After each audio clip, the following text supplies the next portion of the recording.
Welcome to the Successful Home Inspector Podcast, where we discuss everything you need to know about home inspection from A to Z. Brought to you by Preston Sandlin and Home Inspection Carolina. We're here to share some success stories and some not so successful stories. Some things we can all learn from, and maybe, just maybe, we can help each other and raise the profession. So sit back, turn up the volume, and enjoy. Now, here's your host of the Successful Home Inspector Podcast, Preston Sandlin.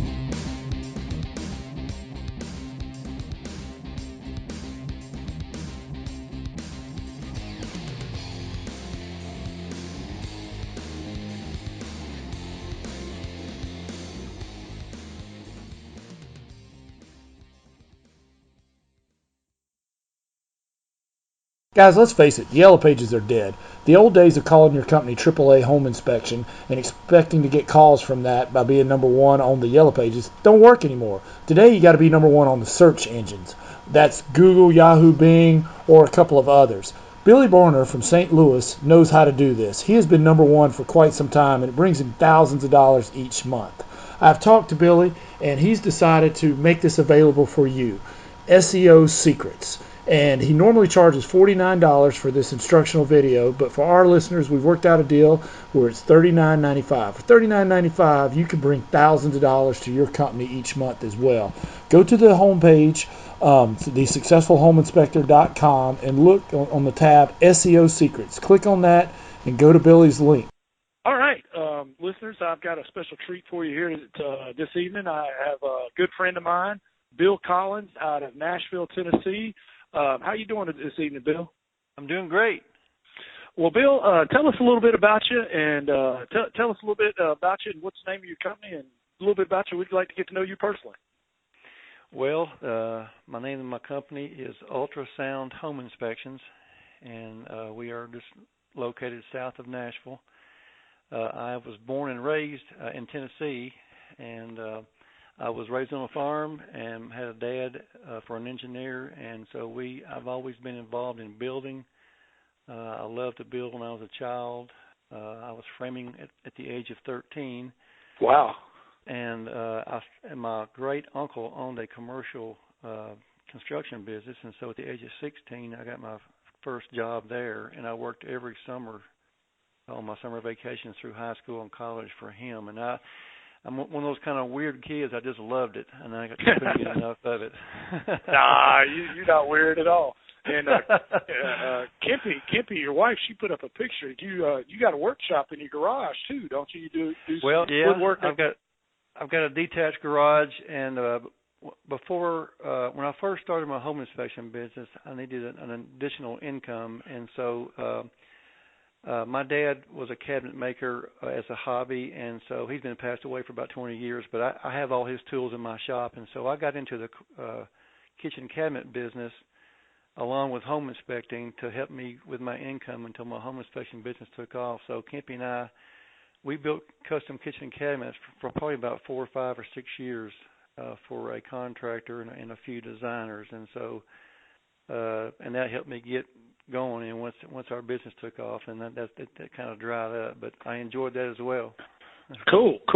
Well, you kind of answered the next question, but so how long have you guys been doing home inspection, that end of it? Well, we started in the fall of 2004, and like any new home inspector, no agent wants to use a new home inspector because they Right. don't want to get their deal lost, and so it was one of those kind of deals where we just, we were the cheap home inspector, and I'm sure we made a lot of mistakes and said a lot of stupid things, but we learned from our mistakes, and we eventually started growing, and then after took us about 2 or 3 years, it took that long for me to figure out how this works, and once I figured that out, then it took off. Sure. Now, I'm going to go off script here just for a second, Bill, because I got to address the elephant in the room. I know everybody out there listening, so this guy's from Nashville. I got to ask, have you ever inspected any country music stars? And I know you inspected George Jones, I think. Yeah. Have you inspected any music stars' homes? Well, we have. I'm not a big country music star fan. I grew up in rock and roll, but we were at an inspection one time, and this guy walks in with a leather coat on and a ball cap, and he has his wife with him. And I went through my presentation and went through all the issues we found with the house, and I asked him, I said, "What do you do for a living?" He said, "Well," he said, "I'm a musician." And I said, "Really?" I said, "You play like downtown Nashville?" And he said, "No." I said, "We have a band. We play professionally." I said, "Well, what's the name of your band?" And he says, "Little Big Town." And wow! It was Jimmy Brooks and his wife there. And I was embarrassed because I don't follow country music that much, but yeah, we've done their house and. But in Nashville, you can throw a rock and bounce it off about 10 houses that have in-house studios. Everybody down here has studios in their houses, and so we've been to all these different studios in houses, and these guys, they know everybody, and I can't think of other country music stars, but there's been several of them that we've inspected over the years, and it's pretty cool job. I hear you. Somebody told me, I haven't been in Nashville since I was a kid, but somebody told me that, the downtown scene's really cool and that there's so many good musicians that even like in the downtown, the bars and the restaurants, the singers and they're real good there too as well. They're some of the best musicians in the world playing in downtown Nashville, and most of my friends, most of the people where I live in Franklin, which is south of Nashville, but most of the people here are transplants. They're not original Franklin people. And most of them are musicians. They come here for a music career, and when they get down here, they find out how tough it is. But even my musician friends say these people playing downtown Nashville are some of the best musicians in the world. And they've got more cover bands down there than you can shake a stick at. And we spend a lot of time going down there on weekends listening to cover bands play music. And it's a great place if you like music. We're going to make it one day, and we're going to come see you in Kempe. There you go. I hear you, Bill. Well, Bill, so you started in 2004, so you've been roughly at this about 11 years. Tell me about some of the changes you've seen. Well, it seems in the early days, it was just going into a house and finding major things, and we didn't, back in those days, we didn't have a contract. You could pay us whenever you had a chance to send us a check in the mail. And you're boy, a nice guy. I know it.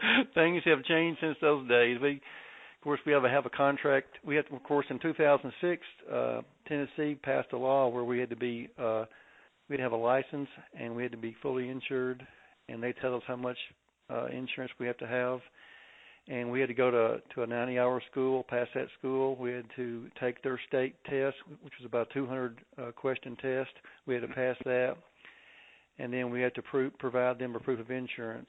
And when that happened, in 2006, there was over 2,500 home inspectors in Tennessee, and today there's less than 400.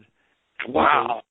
So in a way, it was good for us because it weeded out all the people that weren't serious or weren't qualified or serious about being a home inspector, and it cut out most of the cheap Charlies. Right.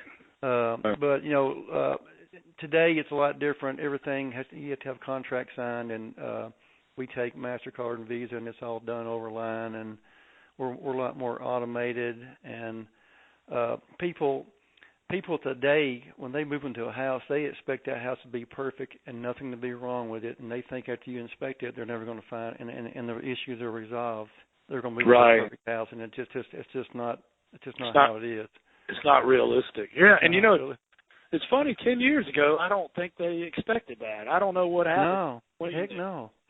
But we'd go in and show them a few things we found, and they'd be all tickled, and we never hear back from them. But we started, it seemed like the complaints and all started coming in around 2010 and 2012, and then things, people's expectations, I don't know if they are changed or whatever. Yeah, well, people are just getting more litigious, and you were growing too, so that whatever. That's what I tell people all the time. Whatever complaints you had with just being by yourself, well, you hire somebody, you're going to double that. You hire two more people, you're going to double that. So that's right. Well, speaking of that, I know, Bill, that you're Ultrasound Home Inspection is a multi-inspector firm. how many inspectors do you have, and what was it like hiring that first guy? Well, we got 4 right now, 5 including me, and I'm going tomorrow morning to interview another employee. Hopefully he'll work out. But it was rough in the very beginning because, of course, I didn't know how to train them, and I didn't know. It was pretty difficult. But I'm probably different than most people. What I did from the very beginning is I hired 2 people at one time, and I trained them, and both of them could not afford not to make money at first, and so they had to make money off the bat, and so it's pretty hard for one person to do 2 inspections a day right off the bat and pull it off. So what I did is I sent those guys out together, and they would do 2 inspections a day together. One guy would do the first inspection report, and the other guy would do the second inspection report. And I gave them their cut on both inspections, so I didn't make any money at first off of them. Right. But after about 3 months, they got really good, and they got good at its reports, and they got used to doing the reports. And that probably after about 3, 4, 5 months, I split them up and put them on their own, and then they started doing 2 a day. So then, right off the bat, I had 2 inspectors. And then from then on, I would just hire one at a time and take them out with me and have them shadow me at first, and then our computer program is on our phone, and I'd buy a phone for them, an Android phone, put the program on there, have them do a report, have them compare it to mine. It's a really tough business to learn, because when you hire somebody, they may be an expert in framing or expert in HVAC system, but they're not expert in everything. And so that's a big learning curve to figure all that stuff out. No, I hear you. I know. Just out of curiosity, what inspection software are you guys running? We use 3D. The school that I went to when I got my certification back in 2004, that's the program they pushed, and so I've been using it ever since, and I know it really well. And I have a pretty report. I'm sure everybody has their own opinion about different reports, but I've always used it. I know how to fix it when it breaks, and I know how to manipulate it to make it look good. So that's what all of our guys use as well. Yeah, we use 3D. So you're using that cloud? Do you use the cloud where you send it up? Yeah, we use the cloud. Our guys take a phone in there, our Android phone, and they, you can take pictures with the phone. I've got over 6,000 lines of information in there, so they got most of the time when they find something, the answer is in there. So they just click on the answer, the information jumps into the program. You can actually change the program. If you have something in the program that doesn't, or the statement that's not correct, you can go in there and change it. I have placeholders in there, so if it's the right front door, there's a placeholder there. You can just either talk in, type. Our phones are voice activated, so we do a lot of talking in there to speak. Oh wow, cool. Now, is that voice activated? Is it built into your phone, or is it like that Dragon, naturally speaking? Or no, it's built. If you get a Samsung 3 or later version, they all have a voice activation, and so especially on new construction, nothing's normal. Something's not complete, or something's missing, or something hasn't been installed. So we pretty much talk the punch list into our reports by voice activation, and that speeds it up quite a bit on our inspections. Oh, that's awesome, man. That is awesome. That sure does come a long way from 10 years ago, like we were talking. I know. It's like the Jetsons or something. Well, Bill, changing gears here just a little bit, do you have a success quote you'd like to share with the listeners? Well, my dad was kind of my idol growing up. He was an engineer, and he was smart, and he was funny, and I always looked up to him. But he always told me, he said that everybody has money in their back pocket, and you just got to figure out how to get that money out of there. That's always stuck in my head. And so with this home inspection business, you know as well as I do, we have radon. That's how that's an easy sale, because every house in Middle Tennessee has radon. And I have these special little lingos our inspectors use, not to be pushy, but to get the radon sales. And we do indoor air quality, and we do infrared scans. And we're learning to fly our drone where we can do roof inspections. You got the drone? Which one did you get? I got the drone. I got the Phantom 2. I think it's called Phantom 2. And I grew. Go ahead. It had the vision, the one built into it, the camera, or does it have the? Yeah. Okay. It's got built-in camera. And of course, I grew up flying remote control airplanes, but wow, it is so much different than an airplane. It's almost like I wish I never had flown airplanes in the very beginning, because these fly more like a helicopter, and helicopters to me are more difficult to fly because in a airplane glides. Right, so right. You have time to recover. These things don't glide, and they can drop out of the sky or whatever, and just if you're not knowing what you're doing. So, but anyway, getting back to that, we just those extra additional services has really helped us with our income, and that was my dad's famous quote. Yeah, no, that really kind of answers the other question. The next one is, let's say that I'm a buyer or real estate agent in Nashville. There's other inspectors in Nashville. Why should I hire Ultrasound Home Inspection? What do you guys do what's different about you guys? Well, I learned from years ago that it's not how smart you are. It's not how pretty your truck is that you drive up. It's all about what you can do for that agent and make their life as easy as possible. And once I figured that out, our business took off. And so, when you call our office, you can, in Tennessee, it's the seller. No, in Tennessee, it's the buyer is responsible for the termite letter now. It used to be the seller, but now it's the buyer. Mm-hmm. And so you can call our office and just tell our office staff that we want to include a termite letter with our inspection, and our office takes the information, which we already have from the buyers, and they go ahead and get with a company we've teamed up with. So the termite guy shows up at the same time that we're there, and they can, of course, they can order the radon, they can order any other services that we provide with one phone call. And like all of our guys, I don't hire a guy unless he just incredibly has a personality, a real friendly, cut-up personality.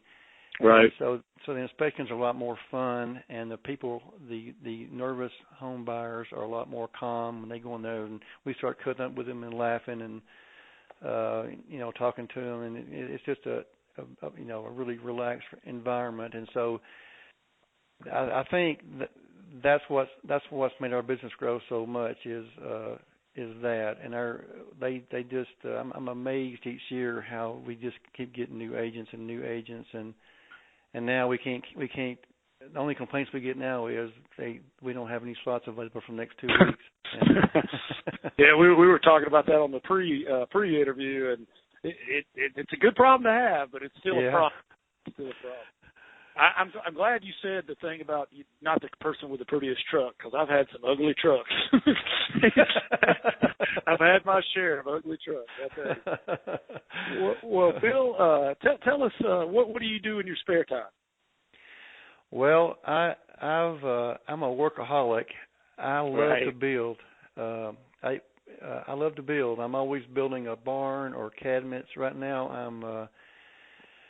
I'm taking all the brackets and gingerbread off the front of my house, and we're kind of converting our house to a different kind of style. I'm making all new brackets, and I made a whole new mahogany front door and side lights, and I'm either remodeling rooms, or I just built a new barn not the last couple of years, and I got all these projects in my head lined up for the next several years, and so I just love to build, and by doing that, I stay on top of the wiring and new finishes, and it keeps me up to date on all that kind of stuff, and I learn from it, and it makes me better at my job. Yeah, I love seeing your stuff on Facebook. I kind of laughed as I asked that question because I thought time I got it out of my mouth. Spare time? What spare time? Yeah. Well, it is hard because we have grandkids, and I usually take off on Sundays. I just don't work on Sundays. We have agents that want me to do inspections on Sundays, and I just won't do them. I don't even answer my phone on Sunday unless it's somebody that's a family member, something like that. Right. No, it's good thing to do. It'll drive you crazy. well, Bill, as we talked about this a little bit, as well as I do, if you do enough in home inspections, you're going to have an unhappy camper. How do you guys handle an unhappy camper? Do you have a process? What's that look like? Well, I don't know that I have a process or that I'm good at it. We don't have a lot of complaints, but I try to put myself in their shoes. If we miss something, that's not a problem at all, and I don't mind working with them, trying to find a contractor. We have our own vendor list that we have our contractors in there, but I try to get their issues resolved. Right. A lot of times things happen after the inspection, and I don't think it's our fault. We try to we give them their money back. We try to work with them. Sometimes you just can't please them, and sometimes deep down you're trying to pull something over on you, and yeah. I try to be, of course, you don't want any negative about your company out there, but sometimes you just can't help it. And we've been in lawsuits, and like everybody else has, and but it's we don't get a lot of it, but I try to nip it in the bud as fast as I can, and get it behind us. And that's one of probably the least about my job that I like is that. But it doesn't, like I say, I haven't had any knock on wood in months, but I'm sure this is just around the corner. One will be coming up before too long. I'm glad you said knock on wood, because I was sitting here knocking on it as you were. And you know what happens? They always come in threes. We won't have one for a long time, and then it's like boom, boom. And I'm sitting there and telling my wife, I said, it's going to be a third one. You watch. Sure enough, I know that sounds terrible, but I don't know why it's true, but it is. I know it. Well, Bill, we're going to get into some highs and lows here in just a minute, and you've been so gracious in dropping gold nuggets all over the place. But first, let's pause just for a second for our sponsors. Are you struggling to make your home inspection business grow? Well, have I got the answer for you. HomeInspectionFlyers.com. At HomeInspectionFlyers.com, you get 5 flyers a month. There are 3 sales flyers and 2 recipe flyers. And you can customize them to exactly what you want. And these make great flyers when you go to the offices to put in their boxes, especially if you're doing like candy bowls or something along that nature. Like I said, it's 5 flyers a month for $29.99, and they're very creative. And you just put in your information. They come as a publisher file. And you just put in your information, and then you send them off to get printed. You can send them off online, and you can get color copies for, less than 10 cents a copy. It's a great way to go. I went from being a 1-man home inspection firm to a 7-man home inspection firm on this one strategy alone. So try it today. HomeInspectionFlyers.com. Thanks. All right. Well, we are here with Bill Collins out of Nashville, Tennessee, and he's been so gracious with his time. He's busy as all get out and got family, and he's taking time to talk to us and dropping some gold nuggets all over the place. Bill, could you tell us about a time when you failed? Take us there, and what did you learn from it? Well, I would say probably my biggest failure was probably going to college. I grew up, I had an older brother, and he was a big jock, and he had the women, and I idolized him, and I tried my best, to be just like him. And so I went to the same college he went to, and I joined the same fraternity he was in. He's 6 years older, so he wasn't there when I was there. Right. So I tried to follow in his footsteps, and after I got a little older, I realized that that's just not what God had in store for me. Right. He's a salesman. He loves selling, and I'm not. I'm a hands-on guy. Right. And but I would say going to college was just a waste of money and a big mistake for me. I learned a lot more out in the world than I ever learned in college. But I feel like the journey I've gone through, get some of my throat. Home inspections is where I'm supposed to be, and but I would say college. Other than that, my life's it's been I've always since early days been remodeling and building and enjoyed it, and You know, there's not many. I haven't messed up that much career-wise. I hear you. Well, as far as the women go, for anybody who's listening, if you ever met Kippy, Bill's done all right. Trust me. Bill has done fine. Boy's done good. Well, Bill, on the other end of the spectrum, I had an I made it moment, but I don't like that because I always feel like we're a work in progress. How about have you ever had a moment where you felt like you come a long way moment? Well, it would be in this business that I am now, because when we first started out, we were just so depressed because we worked so hard trying to be the best home inspector, and you know, the phone just didn't ring, and we were doing maybe 2 or 3 inspections a week at the most, and we were working, and we would come home from an inspection, go out in the cabinet shop and work on cabinets all night, and man, we were just dead tired. And of course my wife out there helping me sand, but you know, the hard work eventually paid off, and now, you know, our business is successful, and I never would have dreamed I would be where I am today, and I could be even further down the road if I just could hire more employees. Right. That's the biggest obstacle for us.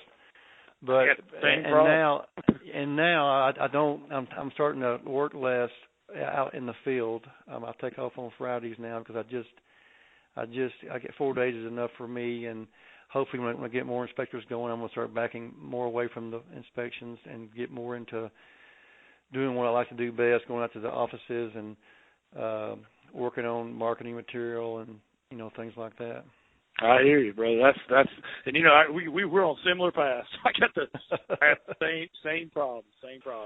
Well, Bill, and I know you probably don't have a whole lot of time to read and stuff, and people always say you got to pay. I always listen to books because I'm driving in my truck all the time. But do you have a favorite book you could recommend to our listeners? Well, I read the Bible every day. I know it's kind of corny, but I read the Bible every day, and there's so much in there, even though the book is thousands of years old, that it applies to our life today. Yep. And especially Proverbs. If you read Proverbs, it's 31 chapters, and you read a chapter a day and get done in a month. And I'm not a big reader. I'm just not. Right. If I pick up a book and start reading, I'm asleep in about 3 seconds. I'll fall and go to sleep. But I do read the Bible every morning, and I find it fascinating.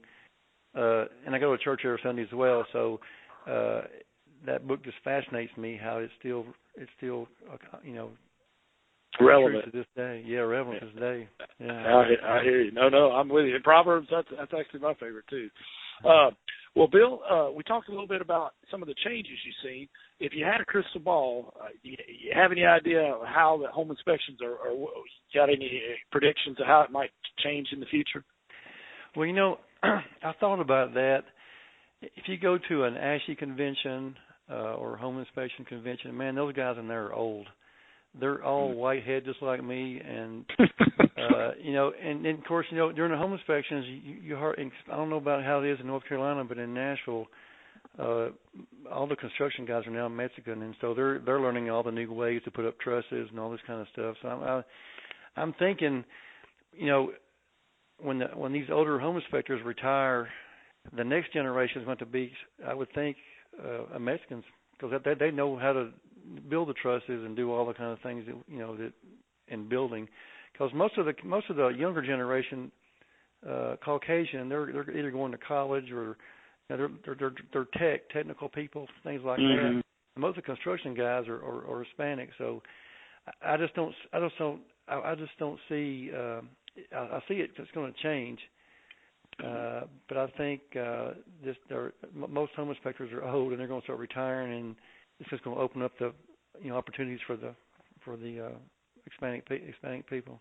Yeah, and you know the Hispanic population is the fastest growing segment, and I have tried to get a Spanish-speaking inspector.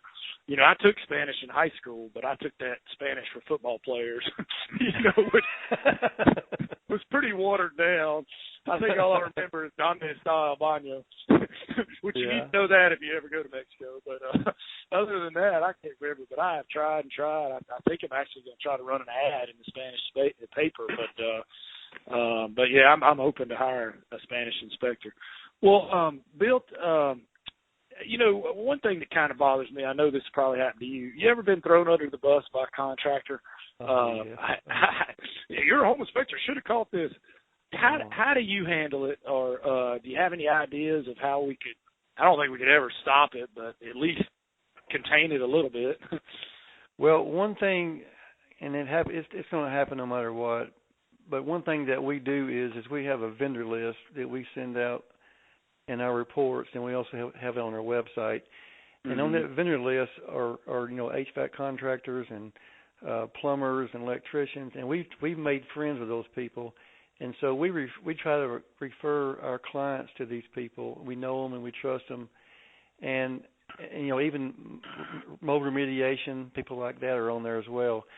And they know not to throw us under the bus because we're and we ask them if there's some things we need to say or we're saying wrong, you tell us what to say. But as far as hiring them, but we try to direct our clients to the people that know us and won't do that. But there's always going to be somebody out there that's going to throw you under the bus or tell you you don't know what he's talking about, things like that. But I don't worry about it too much.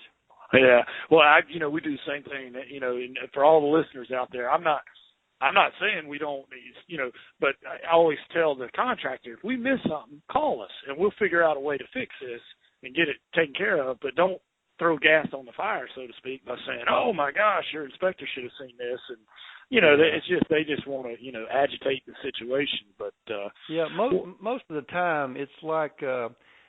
You'll be in some jurisdiction, for example, and you'll see a flexible gas line going into a fireplace box, mm-hmm. and most jurisdictions don't allow that. So you write it up saying it needs to be hard piped, mm-hmm. and then the builder gets all wired up about it's okay in their jurisdiction. That's kind of stuff.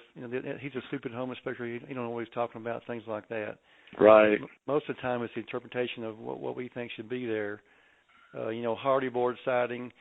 We see it in contact with shingles all the time, and the builders get upset with us. But if you read the directions on the hardy board siding, it should be 2 inches up off the shingles so it won't decay. And so we had a guy throw us under the bus to one of our brokers at one of our big offices, one of the contractors. He says ultrasound always writes that up, and they don't know what you're talking about. So I sent the instructions to the broker, and I sent pictures of new construction, how it should be. And I sent a picture of a dormer that was about 10 years old where the hardy siding had all flaked up at the very bottom. And I showed her this is why we routed it up. And, of course, I was a hero again. But that was one time I got back on the contract. Yeah. Well, and, there's some really good contractors out there, too. I mean, there are. I don't want to say anything bad. That kind of leads me to my next question, though. I know they're everywhere. You probably got them in Nashville. We got them here. In some mold, you mentioned mold, that some of these guys are the worst offenders, where basically they offer some sort of free inspection or free tune-up or, $39.95 tune-up or something. And they're not, what they're trying to do is lead generation, and they're really a mold salesman or HVAC salesman, and they're more concerned with selling you a remediation or a new system, whether you need it or not. Yeah. And that bothers me, especially when they use fear. And we got those guys in our market, and, the bad thing is, they go in, for whatever reason, they go in the house after you've inspected it, and, they scare these people into thinking they got mold or something. And, I go back and look at my pictures. I'm like, man, I was dusty when I came out of that crawl space, But I don't know really what I'm asking here, but I guess, do you have any opinions on that or ideas about that? Or have you ever got caught in that? Well, there's several issues that I address a certain way, like a stair-step crack in a brick wall. Mm-hmm. And they always ask me, well, is that a serious crack? And I say, well, you can get 10 engineers out here, and you won't get 2 of them to agree on how to repair it or how to take care of it. So, in my opinion, it either needs to be looked at or addressed or not. But you need to have somebody else look at it besides me. And then I go back to my list saying, here's the guys that we know and we trust. And same thing with mold. There's some people out there that will remediate mold under a house for $1,500 and some for $4,000. Right. And everybody has a different opinion whether it's whether it's an issue or not. So I always, on our list, there's always 2 or 3 people on there. They have a choice to select from. But I try to up front tell them, I might, they may come back and say something totally different from what I just told you. But if you get 4 or 5 or 10 guys, they're all going to disagree on what it is. So, I like that. I know, I like that. I might borrow that from you if you don't mind. I'm gonna have a meeting with my guys. That's a good way to frame it. I like it. Well, Bill, now remember this is a G-rated show here when you answer this question. What's the wildest or craziest or weirdest thing you've ever found on a home inspection? Well, of course, we find a lot of sex toys. I'm sure y'all do too. Man, my guys, they all the time text me pictures of it. They take pictures. And they're like, is this performing the function for which intended? I'm like, I don't know. You tell me. We were in a vacant house one time, and I was up in the attic, and I found this big envelope full of letters. And so I threw it down to my wife, Kimpy, who was doing the downstairs. And I said, check this out. Here's a letter. Here's an envelope full of letters. Right. And so after I got through inspecting the attic, I came down, and she was reading them. And apparently the husband that lived in that house was having a homosexual relationship with another man. No! And all their love letters were in there. Wow. Did the wife know about it? Apparently not. Oh, gosh. So we were sitting there reading letters for about 15 or 20 minutes. We were just dying laughing. It was pretty funny. Oh, my goodness. And there's nothing wrong with that. I mean, if I listen to this, I mean, we love it, but that's different. That's a new one. That's a new one. It's just an affair the guy was having, and he was keeping it secret from his wife, and we left the envelope on top of the kitchen table in case they came back. Oh, wow. Well, Bill, do you have a training or internet or marketing resource you'd be willing to, or an app or just something you guys have found that's useful you'd be willing to share with the listeners? Well, as Ken Compton always says, you got to get win over a realtor, they got to know you, like you, and trust you. Right. And so my biggest marketing tool is my wife. And right. She can walk into a room of women and she can just light the room up. And and a lot of times when we have a new agent that we know is a big agent, we'll do the inspection so we can go over there and meet her or him. And she goes in there and 30, 40 minutes to an hour, she's got them one over and they're swapping phone numbers and they're texting each other and they're going out to lunch. And so that's something I just can't do. It's just not my blood. I can go in there and do a presentation, but women can say things that guys can't say. Right. If I say you look good in that dress, they're gonna say, well, he's hitting on me. So sure. I just that kind of stuff. So, but that's my biggest marketing tool is her. Yeah, I got something kind of similar. It's my youngest child, Meredith. Yeah. She used to go marketing with me, man. They would tell me that girl, they would tell me, as soon as she gets old enough to sell real estate, you tell her to come see me first. She'd talk to anybody, and she'd go up to them and, hand them a piece of candy, say, all it costs you is a home inspection. She's like 6 years old, and then they say, I'm on a diet. She said, well, how about a pen instead? And I didn't teach her any of this. This was all her. Well, Bill, what's the best part of your job and why, and what's the worst part of your job and why? Well, I would say the best part about I like home inspecting. I just like it. If it wasn't for the reports, I'd be the happiest camper in the world. The reports, just they're just it seem like as we go along, they get more stuff on there and they get more detailed and more legalistic. But sure. I love going in people's houses. I love seeing new construction. I love that part of the job. I love being my own boss. I love it's just a rewarding thing to own your own business. I guess the downside of it would just be the hours that we spend. We work a lot of hours.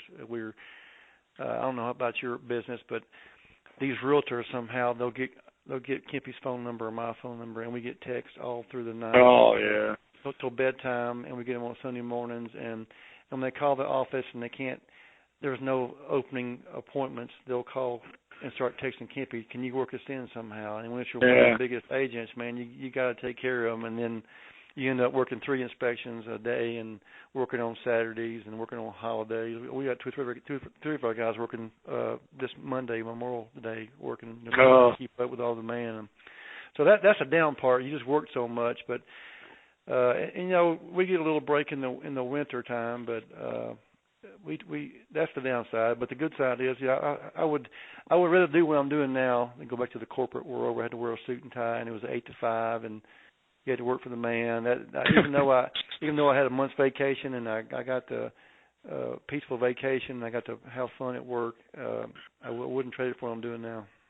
I hear you. And it's funny. I was nodding my head as you were saying everything.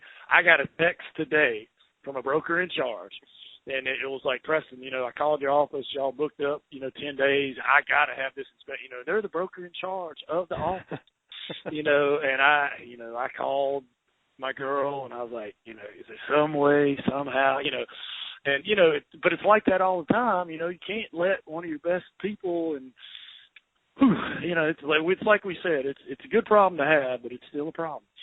And you don't want your big agents going out trying somebody else or using somebody else. You want to keep them reeled in. So you do whatever you can, even if you have to, bump somebody up or give them to a newer inspector, one of yours. You got to take care of your people. Take care of you. Yeah, and as you said, our mutual friend, one thing he always says, that there's always somebody younger and better looking. You don't want them to try them out. That's right. Got to keep away from them. Well, go ahead. Oh, go ahead. No, go ahead. There's a lot of folks out there younger and better looking than me. Yeah, me too. And that number's growing every day. Yeah. This business will age you. But, Bill, I just got 2 more questions. I'll let you go. I know you got a lot on your plate. Well, Bill, is there anything you guys are working on right now that you're excited about or got you jacked up? Well, my website is probably 8 years old, maybe older than that, and it's way outdated. I started building a new website back probably last winter, December sometime. My daughter is a graphic art designer, and she builds a lot of websites or the graphics for it. Mm-hmm. We have an awesome website that she's designed for me, but there's so much work that goes into it to get everything going, and so I stopped on it when, February, March, when the business took back off, and so it's still sitting there waiting for me to come back and do the things I want to do to it. But it's going to be an awesome website whenever I get it done. But and I think that will help us grow our business as well. Cool. Go ahead. Go ahead. We get compliments on the website that we have now, and I'm thinking, you got to be kidding me. That thing is so outdated. And old. Are you using WordPress? Is that what you did on it? Yeah, it's WordPress. Oh, cool. Yeah, I want to take a class on WordPress. There's so much you can do on that. And everything I read says that's the best one to I'm sure I'll get an email from somebody, saying something different. But I like it. I like it. It's just I know it can do a lot more. I just wish I knew more about how to do it. But, yeah, and I was real familiar with my WordPress. I have of course a website, and I have 2 blog sites, but my blog site had an old WordPress, and I was really used to it. I was really pretty good at it. And then I had my IT person update it, and then when they updated it, it's kind of like going from Windows XP to Windows 8. I can't figure out how to do anything in there now. I hear you. And I got Windows 8, and I want to go back to XP. well, Bill, we're down here to the last question. You've been so gracious with your time. But this is a doozy.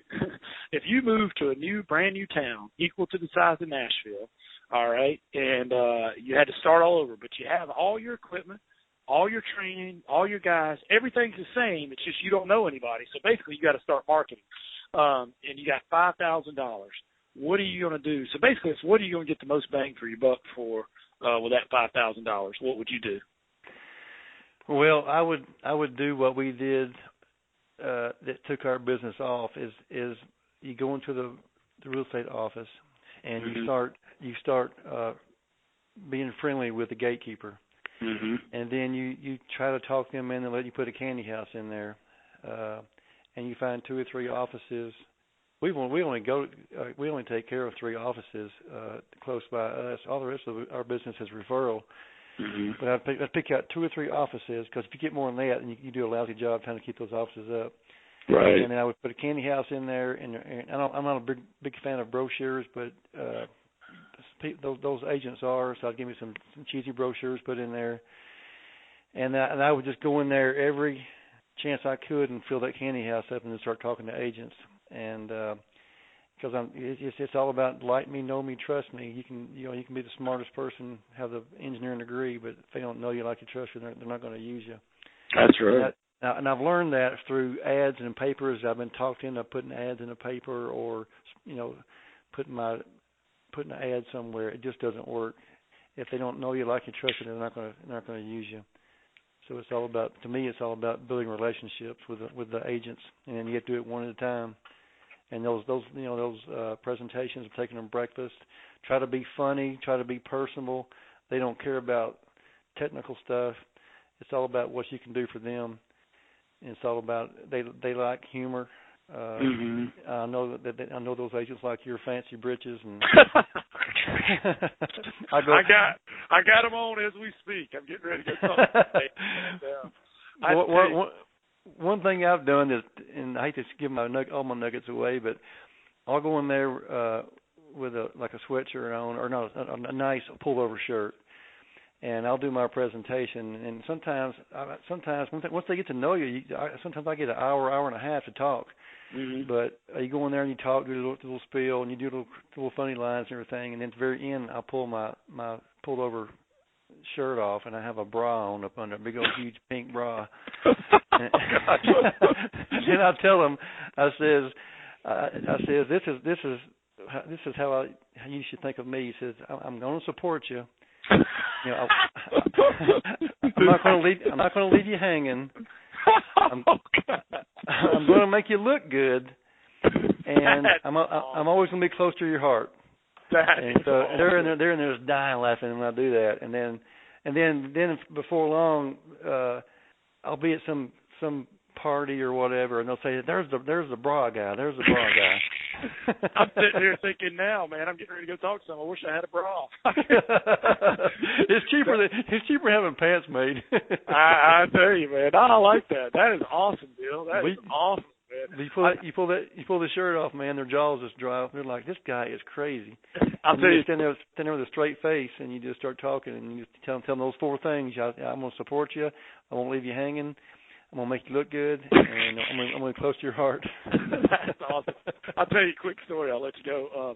I did a promotion last week where I was giving away dollar bills with my card stuck to it. I know you're probably thinking $1. Well, heck, those dang on pins are, they're about 70 cents anyway. But it was a small group, and I kind of do that sometimes in a small group. And on the card, it's like, you'll make more of these. Or sometimes I'll say, your time's valuable. That's why I did this. And, something. But I put my card on. Nobody will throw away a dollar bill.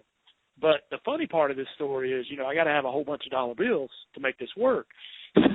So I go into the bank, and I'm wearing leopard skin pants.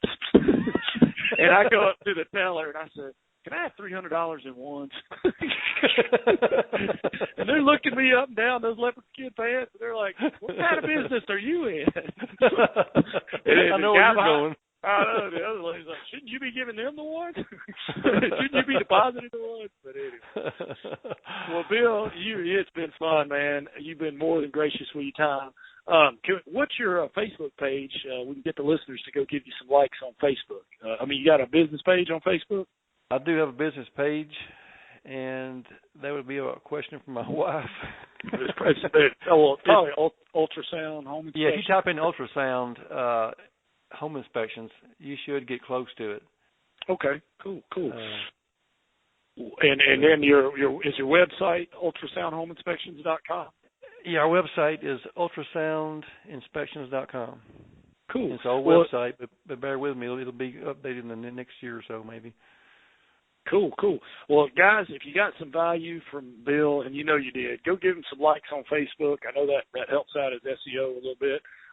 Is there a way they could get in touch with you if they want to learn more about you or learn more about the bra? Or Yeah. My email address is bill at ultrasoundinspections.com. Awesome. Well, Bill, it's been great, and I appreciate you've been more than gracious with your time. No problem. So I'm going to let you go take care of them grandkids and say hello to Kempy for me. Okay, Preston. All right, Bill. Thanks a lot, brother. All right, you're welcome. Bye. Thanks for checking out the Successful Home Inspector podcast. You can find show links at thesuccessfulhomeinspector.com. Check out the website for special offers, information, and other resources. Thanks again for listening to the Successful Home Inspector podcast. And remember to check back for new episodes. The Successful Home Inspector podcast is brought to you by Preston Sandlin and Home Inspection Carolina.